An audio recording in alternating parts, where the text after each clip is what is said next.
welcome to part 2 of the New Moon Q&A. This was done ages ago, and by ages ago, I mean if you look at the first part, which I highly recommend watching, it's a good time, especially if you're curious about the players and the characters themselves. That was done 4 months ago from the time I am recording this at the very least. So, long time coming. Honestly thought I would get it out faster. Post schedule just didn't line up with it. I figured it would make a good in-between because the final episode of New Moon is my next post after this. What were your first impressions of other characters in the pate? I heard Darkstar and I almost quit. I was already over it. I heard Buttermoss and I was like, I'm back in. I heard Duskclover and I almost quit. Everybody hates me because I'm old. So when so Colin, I'm like totally unclear if he picked up on this, but I have been on Tumblr before. So I heard Colin come in with this like nasty ass, rickety ass, bald head, no job, no future, no prospects ass, wrinkly elbows, scabby scalp ass cat, and I was like, oh no. The Tumblrinas are gonna love this one. And I was so scared because one of my first instincts was that when we like initially started playing was that Buttermoss wasn't going to get enough airtime. Like that was something that I was really worried about and then like we had just started getting like more Buttermoss time and more Duskclover time, and then all of a sudden here comes Dick Hands McFadden, and I was like, oh, we are not going to hear the end of this one. And to my credit, I was sort of right, but luckily everyone recognizes that Buttermoss and Duskclover are baller characters, and I'm really happy about that. Duskclover is just kind of Kate. Like, and I love Kate. So I love Duskclover. I'm actually happy that we have some diversity with an old man on the team. It's our diversity hire. Yes.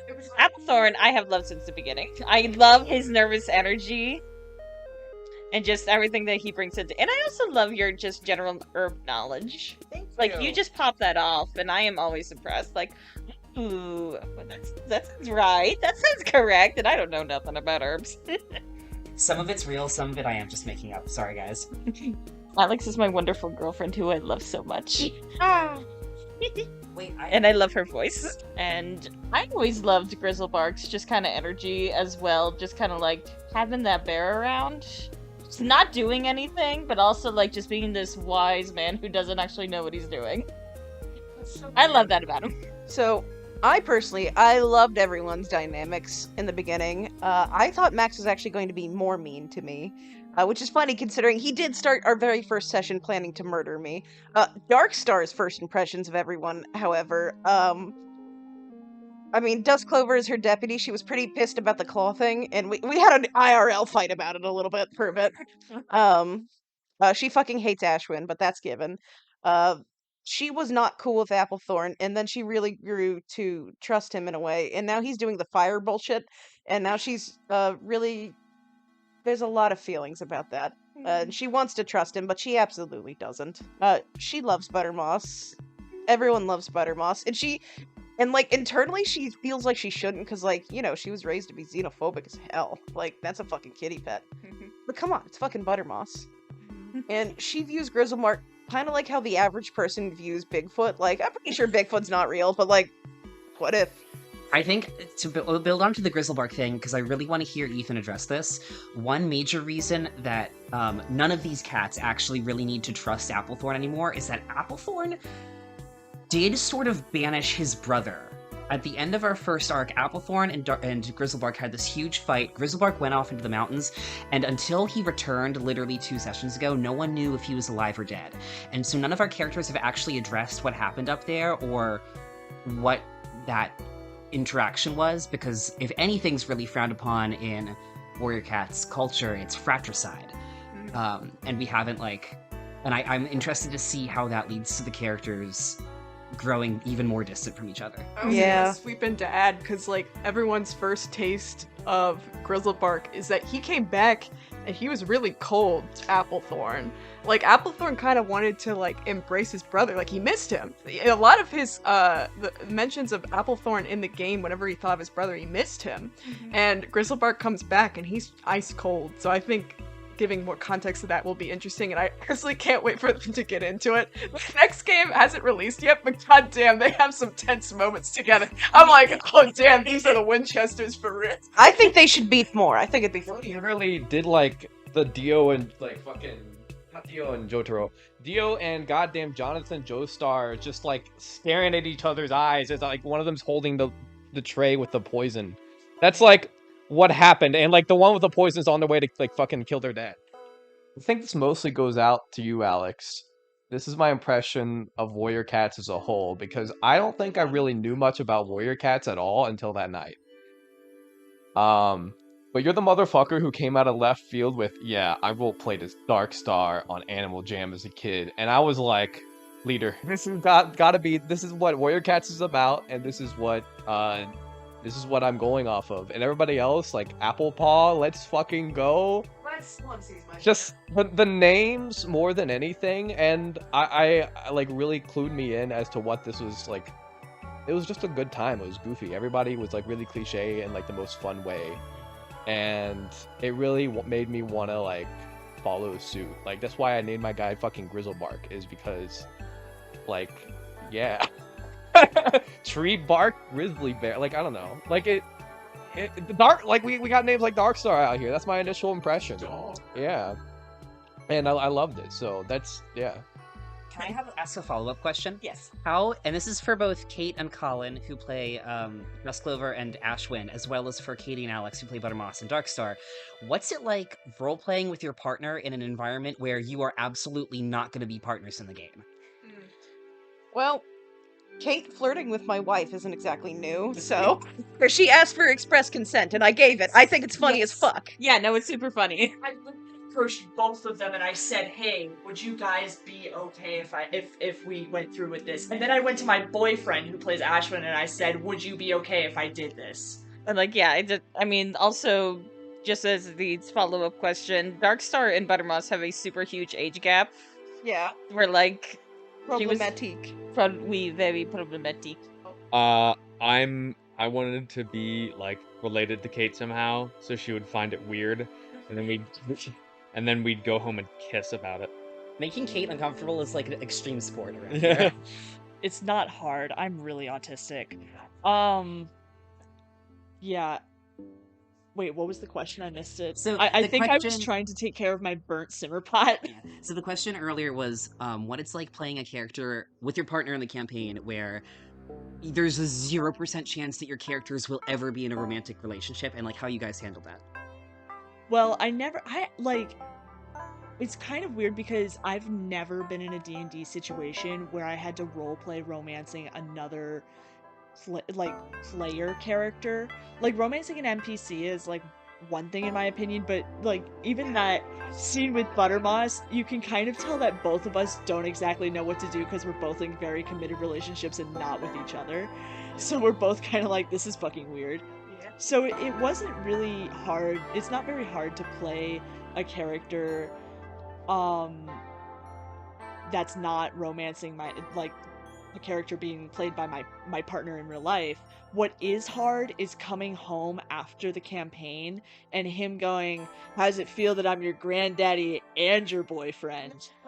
Like, I think that's unfortunately what I'm dealing with right now in my personal life. And so. now the rest of us are dealing with that knowledge also. So Yeah. No, on the record, I've never said that. To go back to the whole in a campaign with someone when your partner's flirting with someone who is not you, I did give express permission. Like, I'm cool with it. I think it's funny as fuck. But I'm not gonna lie, the first time they actually tried to do romance, I was hearing Kill Bill sirens in my head the whole fucking time. And like, I was like, oh my god. Like, I have never done a romance in a roleplay game either with another person in real life. I want to expand on that. The whole time I was like sweating and checking behind my shoulder for Alex, but I thought for sure she was gonna come and cut my head off. I was sitting there foaming at the mouth. That's the thing though, is that it was so awkward. I didn't think that you would be that mad about it because it's so I wasn't mad about it. I wasn't. it was literally us like with our paws like twisting and turning and like, oh, what now? Kicks rock. And I was thinking about my wife the entire time. That's crazy. I was just kind of like, damn, when Colin hears this, he's gonna laugh at me. If anyone wants to ask me what being the 7th wheel in this campaign is like, because Danny and Ethan are dating, I would love to expand on that. The last question. It is for, I believe, everyone who isn't Ashwind. The question is, on one side, it's Ashwind. This is the trolley problem. On the other, the Queen of England. Are you pulling the lever? Well, I pull the lever to stop the train completely, or whatever, and then I personally take out the Glock 9 that I keep on me at all times and shoot them both in the kneecaps and watch them wander away. That's not in character, by the way. Yeah, I mean, obviously I'm on the trolley and I'm controlling it via from the trolley, so I'm thinking I'm gonna hit the Queen of England and pull like a drive-by shooting on Ashwind. Well, because this campaign takes place outside of Baltimore, we do all have guns. We just never talk about it in game. Unlike the Queen of England, Ashwind is actually very useful to this campaign. So I keep it on track towards the Queen of England. She'll let it hit one of them, but whichever one she doesn't hit, she'll probably let it hit the Queen of England because that's quicker. She'll probably just go sit next to Ashwind while he's on the tracks and just hit him a few times until he actually dies. Let's be real. If I'm a cat, I'm bapping the lever, and I don't care who it kills. It's just going. Just going after whoever's not initially on that track. The one you've all been waiting for. Will Ashwind kill himself? Please kill me, I'm so old. I have a question for everyone. Mm-hmm. What do you base your character voice off of? I'm not very good at role playing. I'm still getting because this is also the first D&D campaign that I've been in that's very RP heavy, and I have not role played since 3rd or 4th grade. Damn. Warrior Cats RP. So, and even then I wasn't that good at it. So my voice is just my voice. Have you ever been a cashier and an old man makes an uncomfortable, like, slightly racist joke towards you or about another customer in the store? That's me. He's the old man, not the cashier. So this whole time, before sessions, sometimes I'll go onto Instagram Reels and watch people do My Hero Academia. Listen, and I don't know, I'm just gonna do the voice again. I need you guys to tell me what character this is because I can't keep them apart. But I'm just a little bit. Yeah. I mean, I don't know. It's like a man. Yeah. Green hair. Midoriya. Yeah, the main character is The main guy. Izuku bitch. Midoriya. Guys, I think we're gonna have to all band together and solve this with the power of friendship. We're all gonna have to touch it. Applethorn doesn't always do that. Sometimes you just like, sometimes you'll pull it out of nowhere and it'll be like, guys, I'm really sure about this. And then it'll come from Applethorn, who is just like, Darkstar, you've been a dumb ass bitch this whole time. And we're like, where'd this man come from? The reason for that is, if anyone was curious, is I'm going through puberty right now. He just had his bar mitzvah. I think for Buttermoss, I mean, I've been sourcing it from the blonde, bitsy stereotypes that are frequently featured in movies. But also, if you take Pinkie Pie and set the YouTube video to 0.75 on the speed dial, I think that's also a good reference. Like, I hold Pinkie Pie in my heart when I think about Buttermoss as well, as many wise commentators have pointed out as well. How do I do Darkstar's voice? So, I'm not gonna lie, a lot of times I forget to do the fucking voice. But when I do remember, it's kind of like, I'm kind of trying to do Batman a little bit, but not like a full, vengeance, I'm the knight. I just try to bring it up so my voice doesn't hurt. Wow, that's Darkstar. So, I do the thing where I just am my own voice, but I take myself a little more seriously, so I sound really serious.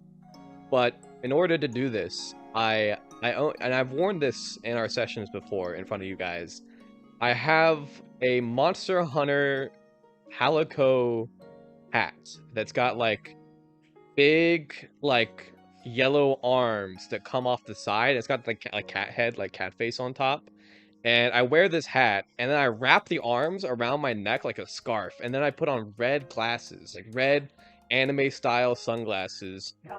Yes, just like Helsing. And this outfit is how I feel when, is what I, channel whenever I'm acting as Grizzlebark. And the problem is that if you're listening to this and thinking, wow, that does sound really serious, I need you to understand that when the rest of us see this outfit, it's pretty hard to be serious. And that's just the way I like it. I have a question for the group, and it's a good question. You're gonna be like, wow, that's a good question. Okay, I'm excited. Wait for your mouth, Colin. Okay, arm length away. Which of the main characters' cats would you adopt, and which of them would you not adopt? So, in real life, Katie and I have a very large, mean cat who likes to hurt people, so obviously I'm down for adopting Darkstar. Shout out to Cleo, everyone. Yay! Cleo! My in real life cat is this 15-pound Maine Coon ragdoll mix who can open doors with his opposable thumbs. So I actually am probably good on cats for now. Maybe forever. I love cats. I'm gonna rank them all. Starting with the least likely to adopt, Ashwind, because he's so close to it. Like, he's the cat that you see in the dumpster, and you're just like, damn, I would, but you're already like on the door. Like, that's crazy. Because I know that as soon as I look in his eyes, he's gonna call me a slur, and I'm not gonna like it. It's not even a slur that applies to me. Second on the list, Grizzlebark. While I would take you in to get you spayed, so that you don't make hits throughout the neighborhood, and I would fix your stubby leg. And then I would release you back into the wild because I just feel like you're not an indoor cat and you don't want to be there. Canonically, he came into the possession very shortly of a biker gang, so definitely not an indoor cat.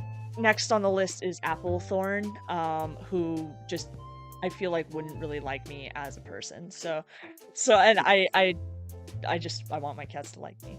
Next is Darkstar, who is very similar to Applethorn, but I feel like Darkstar reminds me of the cat of my roommate from 2 years ago, who, like, if you tried to pet her outright, she'd be like, "Who are you? Get away from me." Like, and she'd just, like, make a mean face and run away. But then if you leave your door open at night, like, one time I was cat sitting her and I was leaving my door open in case she needed me, and I woke up in the middle of the night and she's sitting on my bed staring at me and just purring. At like 3 in the morning. Yeah, Mitty. So, just Mitty, if you're reading this, I miss you. Alex also does this in real life. This is true. Next on the list is Dust Clover, who just seems like any other cat, but like way too fucking big for me. Would just hang out like on surfaces that she's not allowed to be on, but you know, otherwise pretty chill. I feel like Dust Clover would definitely like to sit in your lap and cuddle, but like when you're trying to do work is just too much. Like you gotta like lock her out of the room. Number 1 on the list is Buttermoss, because she is my friend. Buttermoss is by far the most perfect cat. Not only could she win first prize in any show, like the length, the body, the hair, the texture. Fantastic. Beautiful, bright round eyes, round ass head. Wonderful Perfectly lady. spherical head. Let's get that out of the way. Like, her head is so spherical. It's like a softball. No, hang on. Basketball is troublesome. Like a softball. Big cat. No, softball is accurate. Like that size, that shape, even like down to the little ridge that they have. What? Never mind. We shared such a tender moment that just then, audience. I mean, Buttermoss for sure. However, I will be real. I've seen cats like Ashwind, and I own a black cat, and he's getting old. And if that motherfucker, it gets to Ashwind's age, he's getting treated well. So I'd see a little bit of Ashwind and potential there for sure as an adoptable pet. Like, guy deserves a good final few years. As Buttermoss is the perfect cat, I am not going to pick Buttermoss as the one that I would adopt. I would actually adopt Applethorn, because, I mean, he just looks like he just kind of do his own thing most of the time, but I think he would appreciate butt smacks. Can I Like, add something to Applethorn? Plumpy. Applethorn's, I think, like, lifetime goal would be if he becomes a kitty pet and StarClan stops bothering him, he would love that. He would become the best house cat ever if it means he never gets another one of your miserable prophecies. I'd give him the tallest cat tree I could find, and I could reliably just find him in there. And just be like, "Hi, you home? Yep, okay. Smack, smack. Bye-bye." Let me tell you guys something. So, I had never gotten my cat this huge furry thing that I have now groomed before, and then I had to last summer because it was just too hot in my house. And I was living out in Western Maryland at the time, and there's a pretty distinct accent out there. So I was on the phone with the groomers, and they were like, "And you want me to do on him?" And I was like, "You want me to?" And they're like, "Yeah, we're gonna run out on him." And I was like, "Yeah, go ahead and do that." And I brought him back, and they had shaved him completely bald, except for his head and a little round ball at the tip of his tail. And I think you would have to do that to Applethorn to prevent shit from just caking around his long, hairy butt. To answer my own question, I would adopt Ashwind. I would walk on the street and see him. We would lock eyes, and then I would know his true purpose. You would be the type of person to walk your cat on a leash, And like on a harness. and then I would bring him home, and we would do evil things to the neighbors.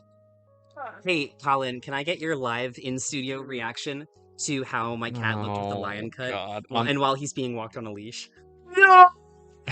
Nah, I'd send him back. I have a question for the cast that might be a point of contention. I don't know what that means. There's gonna be some drama. Who's the tallest? It's me. No, it's not. Like Canonically, in it's real me. life or in the game? In the game, who's the tallest cat? Do you want to know my headcanon? So my headcanon is that I imagine that it's Grizzlebark, Darkstar, Duskclover, Applethorn, Ashwind, Buttermoss. Yeah, Darkmoss is definitely the smallest, I think. Buttermoss is definitely the smallest, but my headcanon is that, like, because, like, I imagine our characters as reflections of ourselves. So, Darkstar is short and scary. She's short and scary and lied. Bitch off. When the fuck in the history of role-playing has the goal been to just do what you do in real life and roleplay? I have to even touch the microphone. I have to be 5'2" tall every day of my fucking life. Do you think I also want to play a short cat? No. I made Applethorn a huge, massive cat with big stomping feet because I wanted him to be big as fuck, and I think that he and Grizzlebark are both huge because You said it was no. I remember you posting a picture of my cat with the fucking paws, and then later you made art of your character, and they had the same paws. yeah, It's and so like fucking big ass like- yowie cats. I just have a really quick question. So, first of all, you do have big ass hairy feet that I'm staring at right now. Secondly, weren't you just talking about how, like, the story of, like, Apple Paw being, like, kind of a reflection of your experience in college? Right, but like I think that there's definitely a relationship between, like, yes, you put parts of yourself into a character when it's stuff that you want to work through. There's nothing I can do to like emotionally work through being 5'3" other than just coping with it. I don't know if I'm 5'2", 5'.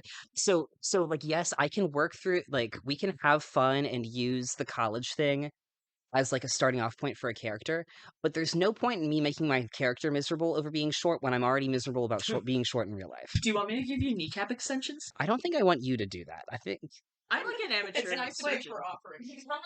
I'm going to say that I think that there's a difference between the fluffiness build, and the stocky build. I agree. Clover is a fluffy build. She's big because she's fluffy. Darkstar is big because she's built. And I think that also, the fluffiness also more, I think it's a balance between fluffy and built for Applethorn and Grizzlebark. Ashwind is a small old man. I actually thought that Ashwin and Grizzlebark were like the same height, but Grizzlebark looks much bigger because he's like super fucking fluffy. And then I thought, so it was Ashwin and Grizzlebark tied for tallest, and then Darkstar, and then Buttermoss actually, and then Applethorn, and then Duskclover. I'm the smallest in your head canon. I don't know. Because you don't like me. Well, you just seem more agile. I'm gonna be real. I think Duskclover is like the lankiest in that kind of regard. Like if you stood on your hind legs, you'd be the tallest. There is like a lot of like the fluffiness. I think we are the largest. I think you're smaller than me, but like you're puffier than me, so we look the same. Yeah, that was something that when we were, and I feel like this is something that we talked about again actively a lot more earlier in the campaign. But we still do. We actually do the fluffiness roll at the beginning of every, because one thing that we decided was canon for Fern Clan cats is that they were like kind of all bulky. So even though like Buttermoss, for instance, is like likely the smallest, or maybe Duskclover, we know there's some itty bitty cats in here. Even the smallest Fern Clan cat is, let's be clear, massive. Yeah. They're huge. Yeah. They're the Norwegian forest cat type thing. Yeah, no one's a small cat here. Do you want to know what the audience thought? Because I took a poll literally today. So, this is... Yes, Ashwind. They don't love you like I love Ashwind is on eye level with everybody at the same time. This is what the audience thought. So in first place, Darkstar. In second place, Ashwind. In third place, Grizzlebark. In fourth place, Buttermoss. And tied, Applethorn and Duskclover. So that is what the people thought. I want to thank the Academy. I want to thank those mean children on Animal Jam. Our next poll, I want everyone to guess how tall Alex is in real life. No, we're not doing that. Next poll, we should all guess how tall everybody is in real life. I'm gonna get last place, man. I know it. Shall we all say goodbye? Say Just wanted to give a quick thanks to people who are members of this channel. I appreciate very much. It's not very difficult to become a member of this channel. It's just 99 cents if you want to use my emojis or see secret videos. I don't know if I'm going to do secret videos. I don't know yet. I also don't really like the membership thing, which is why it's 99 cents. If you actually want to give me money, there's a tier that's like $5 or something. I don't know, do whatever you want forever. Love you, bye!